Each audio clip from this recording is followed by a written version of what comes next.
So guys, that is not clickbait whatsoever. We are getting a new puppy, and we're going to talk about that new puppy, what new puppy we're getting and why, and maybe help you choose your next perfect puppy, all in this video. So before you get a puppy, and I work with loads of clients on helping them choose the perfect puppy for them, from breed all the way through to the actual puppy from the litter, you have to ask yourself, why are you getting a dog? What purpose is that dog going to fit? Now, most of the people that I work with just want a really nice family pet.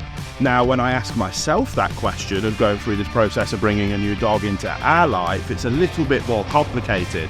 Now, the reason I'm getting a new puppy is for a few things. We recently had our English Mastiff pass away. She was one of our beautiful family guardian dogs, an absolute sweetheart, and it's left a very giant size hole in our family that we're potentially looking at filling with another family pet. I also work as a clinical canine behaviourist, and I have my role model dog, Uncle Sully, be helping me as a role model dog in all of the cases that I work with. But Uncle Sully is now in the back 9 of his life, and he's very much starting to slow down. And for the last couple of years, I've known that I'm going to have to consider retiring him from his working role very soon. But before I do that, I want him to help me train up his protege and my future role model dog. So I'm looking for a potential family pet. I'm looking for a potential working role model dog. And on top of all of that, I also run my assistance dog program, Unconditional Canines. Now, we have our DIY assistant dog protocol where we help people train their own therapy and assistance dogs from scratch. But one of the things that I've been really excited about doing is taking puppies and raising them from puppies all the way through to our level 3 assistance dogs and placing them in homes with a desperate need that might not be able to train the dog themselves. So for me, what we're going to be doing is choosing a dreamy puppy that we're going to raise and train for probably 6 to 9 months until they hit an age where I can assess them and then point them down their specific pathway for whatever that dog is best suited for, which may be our next family guardian pet, which may be my next role model dog for advanced behaviour modification work, or maybe to go on to become a level 3 assistance dog for a person or family in desperate need. That sets me up for the next stage, which is then deciding, well, what breed could possibly suit those requirements. So with that very unique and specific situation that I'm in, where on earth do we even start in choosing the right breed for us? Now, on top of understanding what it is that you need from a dog, you then also need to assess your skill and experience in terms of what dog you might be able to handle.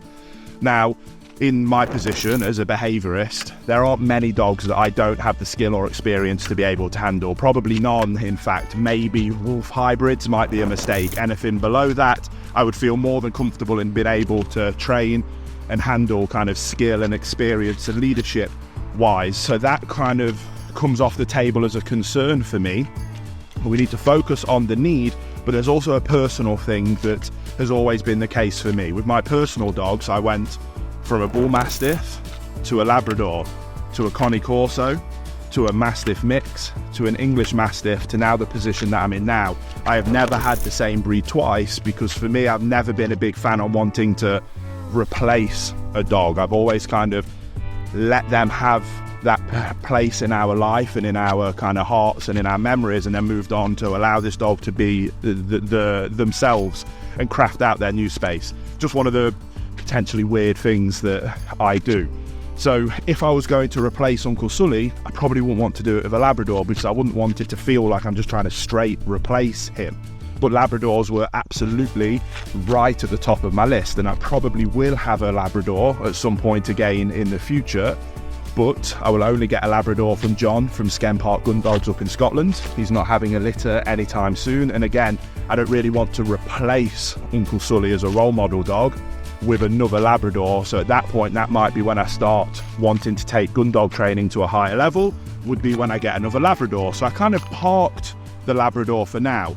The next option would be a Golden Retriever. Everything I love about the Labrador, I absolutely love about Golden Retrievers. And I've never had one before, so they were absolutely a tick. They also would make an excellent family pet. The right dog would make an excellent role model dog in my work as a behaviourist, and the right one could absolutely make a level 3 high-end assistance dog in my unconditional canine program. So they remained on the shortlist.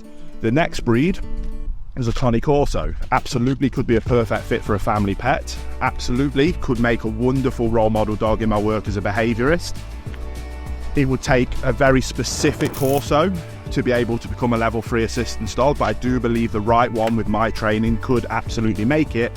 However, I have had a Corso and I'd be reluctant to replace Mabel, like I've just talked about. So they kind of stayed on the potential list, which then took me to the next breed. Now, this is a breed that I absolutely love working with. I love training with. I think they're one of the best breeds in the world, but I've never overly considered them for myself for two main reasons. Number one has been the barking. They have a tendency to be obsessive barkers. However, with my skill as a behaviourist, that is something that I think I could curb, no problem. And then the fur. The fur is something that can't necessarily be avoided, but Uncle Sully, my Labrador, sheds like crazy, and it is just something that you might have to accept is the case. And that is a breed that I'm going to consider alongside the Golden Retriever. And I want to take you back a couple of weeks ago to what is the next step of this process. You've decided you're going to bring a dog. You've worked out why. You've been honest with yourself. You've paired that with your skill and experience, and you've decided on the breed or shortlisted the breed. So once you've decided on what the perfect breed for you is, the next step is finding a breeder, is finding that puppy. And to be honest, I highly recommend that you stay away from things like Pets at Home or Gumtree or whatever kind of that version of that in whatever country you're from. And today, that is exactly what I'm doing. I'm going to go and look at a litter of German Shepherd puppies now. We're driving down to Pantheon Kennels, which in my opinion is one of the best breeders of more showline type German Shepherds that I'm looking for, that are yet really neutral and balanced, and I think they might make a perfect fit for what I'm looking for. But you've got to go and look at them, you've got to go and meet the parents, and you've got to be willing to put the work in if you want that perfect puppy. Now, this is a near 3-hour drive down to probably spend half an hour, maybe an hour there, to then drive back for 3 hours with a potential possibility of me just saying it's not what I'm looking for.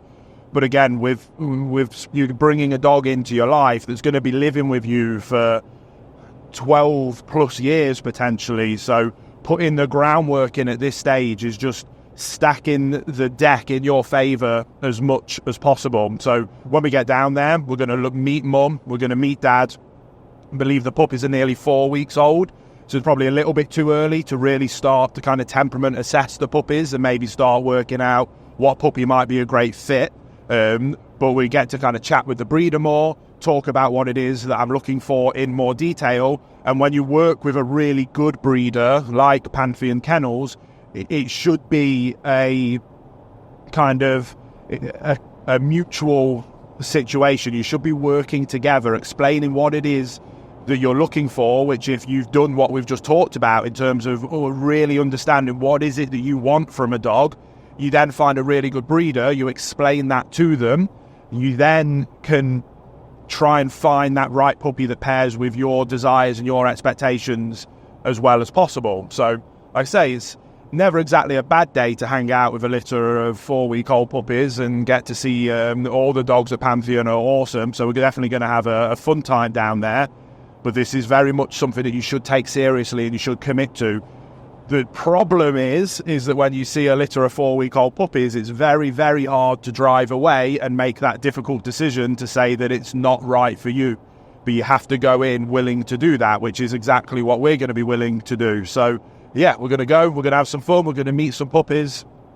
I'm going to talk about what it is that I am looking for, why we're there, and then we'll come back and we'll make the decision on maybe this is the perfect puppy for me that I'm looking for, and then you move forward with the process if so. And is she spending more time without them now? Because we're kind of weaning now, and I'm on the food, I'll shut her out for at least kind of like 2 or 3 hours now, so they build a bit of an appetite up to bring the food to them, and not just like gone absolutely mad on her, and then they don't want to eat anything. Sweet, isn't she? Yeah, so she is the same mum as Akiva, obviously who you know. Yeah.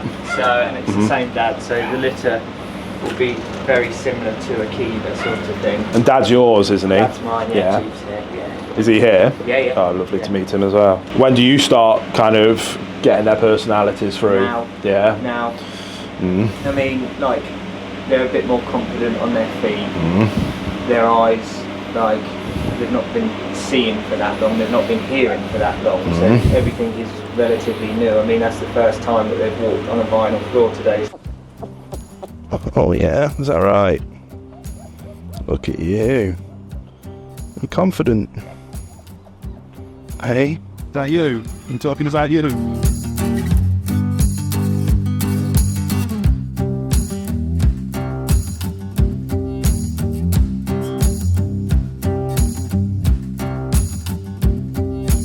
So once you're happy with your breeder and the breeder has a litter that's available, you then have to move into the next step, which I suppose is when things get very exciting and very real, and that is choosing your puppy from that litter.